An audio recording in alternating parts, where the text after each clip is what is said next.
Hai teman-teman, selamat jumpa lagi.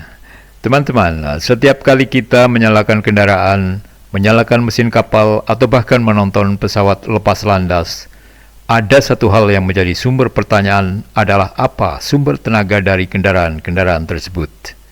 Ya, itulah bahan bakar minyak atau BBM. Tapi teman-teman, pernahkah kita bertanya dari mana asal BBM? Bagaimana dan menggunakan alat apa BBM itu dibuat? Siapa pula yang membuatnya? Kemudian, berapa banyak biaya untuk membuat setiap satuan volume BBM? Teman-teman, tahukah bahwa BBM itu berasal dari perut bumi? Ya, coba bayangkan bahwa BBM itu berasal jauh dari dalam perut bumi. Dan bagaimana cairan berwarna kuning kecoklatan atau bahkan hitam gelap itu yang disebut minyak mentah atau crude oil bisa berada di depan kita dan berubah menjadi bensin, solar, atau aftur yang kita gunakan setiap hari. Perjalanan membuat BBM itu adalah sebuah jalan panjang dan menakjubkan. Dari dalam perut bumi hingga ke tangki kendaraan, minyak bumi melewati proses-proses sains, teknologi, dan rekayasa tingkat tinggi. Baiklah teman-teman, mari kita telusuri langkah demi langkah bagaimana BBM dibuat di kilang minyak. Ya, jadi sebenarnya memang BBM itu dibuat di kilang minyak. Oke teman-teman, segalanya dimulai jauh di bawah permukaan bumi. Eksplorasi minyak dilakukan dengan survei geologi dan teknologi seismik, di mana para ahli mengirimkan gelombang ke tanah dan menganalisis pantulannya untuk mendeteksi keberadaan cadangan minyak, bumi, dan atau gas. Ketika lokasi potensial ditemukan, perusahaan energi segera mengebor tanah membuat sumur untuk mengambil minyak mentah yang telah ditemukan. Campuran dari dalam perut bumi itu tidak hanya berisi minyak, tapi juga gas, air, dan sedimen atau material endapan. Setelah itu, campuran minyak mentah tadi melalui sebuah proses untuk dipisahkan dari kotorannya dan disimpan di tangki di lokasi pengeboran. Dan teman-teman, hasil akhirnya adalah cairan berwarna hitam pekat yang menjadi bahan baku utama untuk semua jenis bahan bakar minyak. Cairan yang disebut minyak mentah itu tidak dapat langsung bisa digunakan. Cairan itu harus diolah di kilang minyak atau refinery agar berubah menjadi berbagai produk yang bernilai tinggi. Nah, untuk dapat mencapai kilang, minyak mentah harus diangkut atau disalurkan melalui pipa, kapal tanker, truk, atau kereta tangki. Pipa-pipa itu biasanya berupa pipa bawah tanah atau di atas tanah, dan biasanya itu untuk jarak yang dekat. Sedangkan penggunaan kapal tanker biasanya untuk pengiriman lintas negara, dan truk tangki dan kereta tangki digunakan untuk distribusi di darat. Selama perjalanannya, suhu dan tekanan minyak bumi dijaga agar tetap stabil sehingga aman dari pemuaian atau penyusutan akibat perubahan suhu lingkungan. Kemudian, setibanya di kilang, barulah episode proses pengolahan besar minyak bumi dimulai. Pada proses pengolahan di kilang minyak, tahap ini adalah jantung dari pembuatan BBM. Dan disinilah teknologi kimia dan rekayasa proses berperan besar. Teman-teman, saya hanya akan menjelaskan proses pembuatan BBM ini secara garis besarnya saja. Ada 5 langkah utama di dalamnya. Yang pertama adalah distilasi fraksionasi.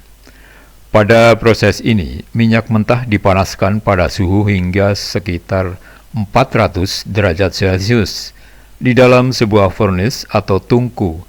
Kemudian cairan minyak panas itu dialirkan ke dalam menara atau tanur distilasi, yang bentuknya seperti kolom atau tabung yang sangat besar, dan tingginya bisa mencapai 30 meter sampai lebih dari 60 meter.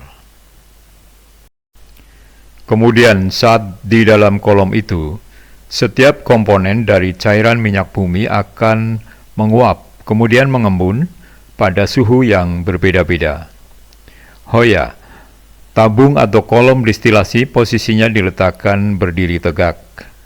Pada bagian atas kolom akan keluar gas dan bensin ringan.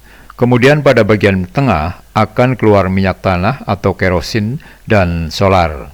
Dan pada bagian paling bawah akan keluar pelumas, residu berat, dan juga aspal.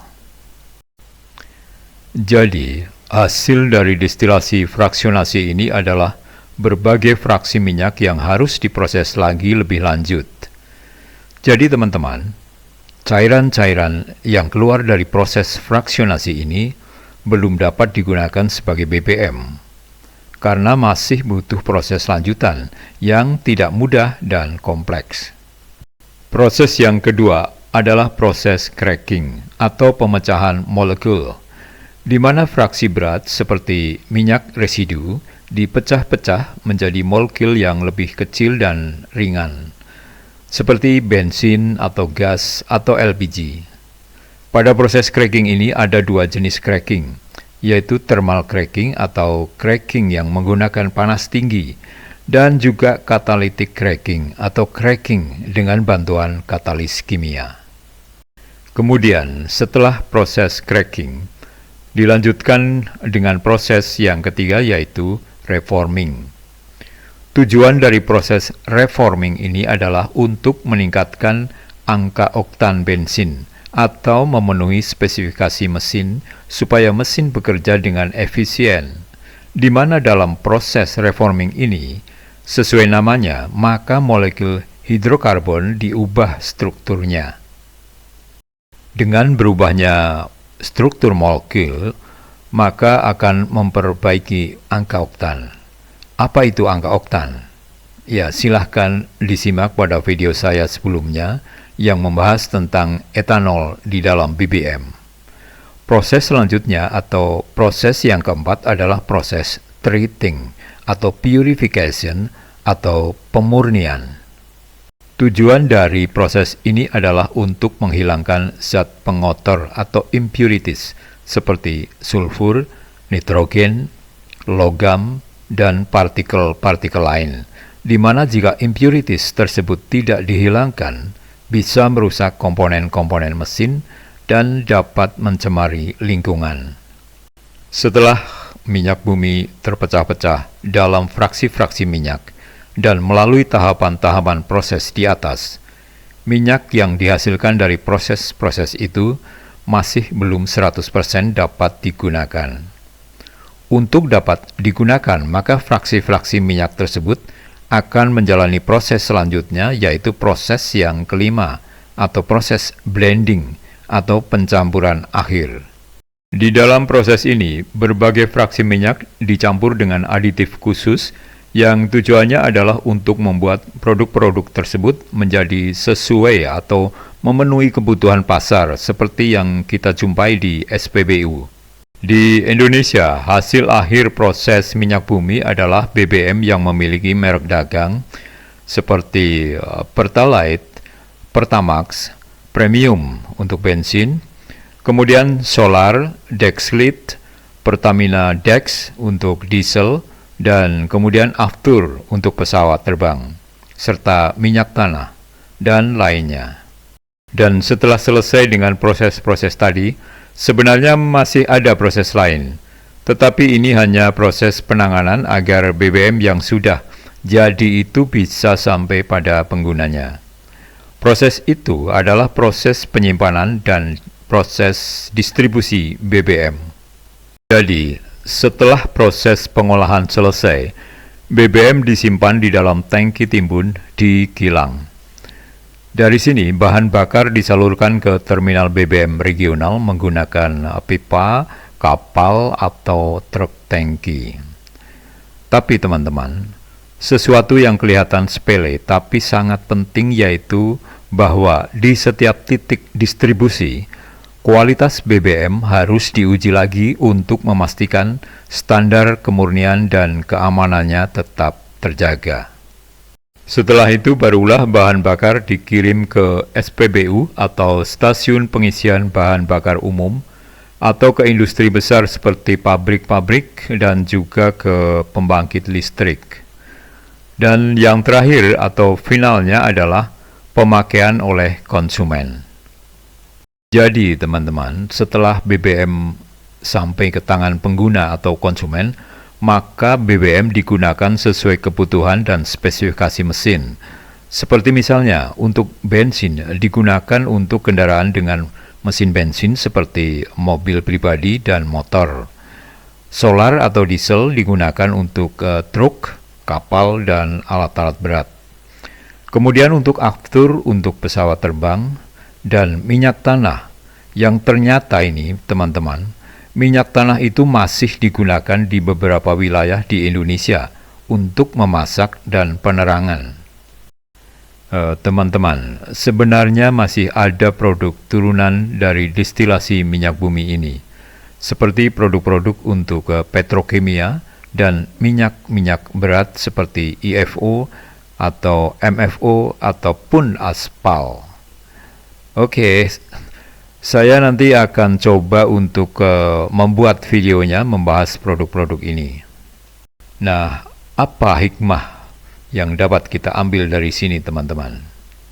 Ya, dari sini kita dapat melihat bahwa energi kimia di dalam BBM itu diubah menjadi energi panas dan gerak atau mekanik, dan bisa menurun untuk energi listrik, dan seterusnya. Semua ini diperlukan untuk menggerakkan dunia modern kita.